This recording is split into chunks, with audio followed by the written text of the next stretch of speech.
বন্ধ চা বাগান নিয়ে বিক্ষোভ কর্মসূচি নিয়ে ধুন্ধুমার কাণ্ড। প্রশাসনিক ভবন ডুয়ার্সকর্নার সামনে ভাঙা হলো বাঁশের প্রথম ব্যারিকেড। উপস্থিত রয়েছেন রাজ্য বিজেপি সভাপতি সুকান্ত মজুমদার সহ কেন্দ্রীয় প্রতিমন্ত্রী জন বার্লা এবং বিরোধী দলের চিফ হুইপ তথা জেলা বিজেপি সভাপতি মনোজ টিঙ্গা।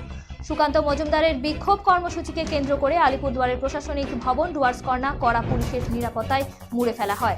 বন্ধ চা বাগানের সমস্যা নিয়ে বিজেপির বিক্ষোভ কর্মসূচিকে কেন্দ্র করে আলিপুরদুয়ার জেলা প্রশাসনিক ভবন ডুয়ার্সকর্নাকে ত্রিস্তরীয় নিরাপত্তার বলয়ে ঘিরে ফেলল জেলা পুলিশ। বিজেপি সূত্রের খবর, এদিন দুপুর 2টা নাগাদ আলিপুরদুয়ার শহরে একটি বিক্ষোভ মিছিল আয়োজন করতে চলেছে জেলা বিজেপি। এই বিক্ষোভ মিছিল অংশগ্রহণ করবেন রাজ্য বিজেপি সভাপতি সুকান্ত মজুমদার। দীর্ঘ সময় ধরে বন্ধ রয়েছে আলিপুরদুয়ার জেলার মোট 7টি চা বাগান। সেই সমস্ত বন্ধ চা বাগানগুলি চালুর দাবিতে এদিন এই বিক্ষোভ কর্মসূচির আয়োজন।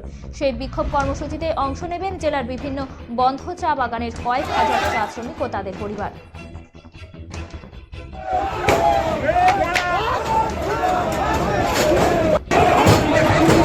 মানে নির্দেশ দিয়েছে যে জারি করতে, বিজ্ঞপ্তি জারি করার এ তো প্রতি লিজ দিতে বলেছে আদালত।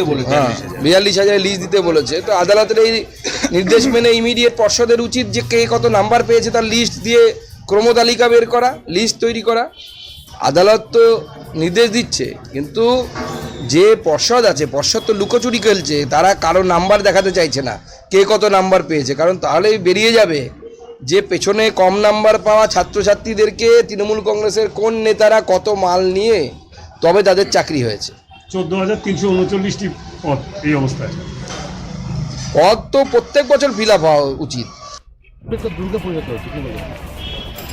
প্রশাসনকে তো ভয় পাওয়ার কোনো কারণ নেই, ঠিক আছে। ভারতীয় জনতা পার্টি সুশৃঙ্খল দল এবং আমাদের যে আজকে মেমোরেন্ডাম দেওয়া হবে, স্মারকলিপি যেটা দেওয়া হবে, বিশেষ করে বন্ধ চা বাগানকে কেন্দ্র করে আজকে আমাদের জেলাতে 60টি বিধানসভা এবং 60টি চা বাগান এবং আমাদের লোকসভাতে 10টি চা বাগান বন্ধ রয়েছে। সরকার খোলার জন্য কোনো চেষ্টা করতেছে না। তারপরে পিএফ, এই সরকার যে বর্তমান শাসক দল যে পিএফকে নিয়ে আন্দোলন করে যে না কেন্দ্র সরকার পিএফ এখানে দেখছে না, তা আমরা আজকে এই মিছিল এবং মেমোরেন্ডামের মাধ্যমে বুঝিয়ে দিতে চাই যে সরকার যে পিএফ, যে রাজ্য সরকারের যে কী ভূমিকা আছে, মালিক পক্ষ পিএফ কাটছে অথচ জমা করছে না। তো এখানে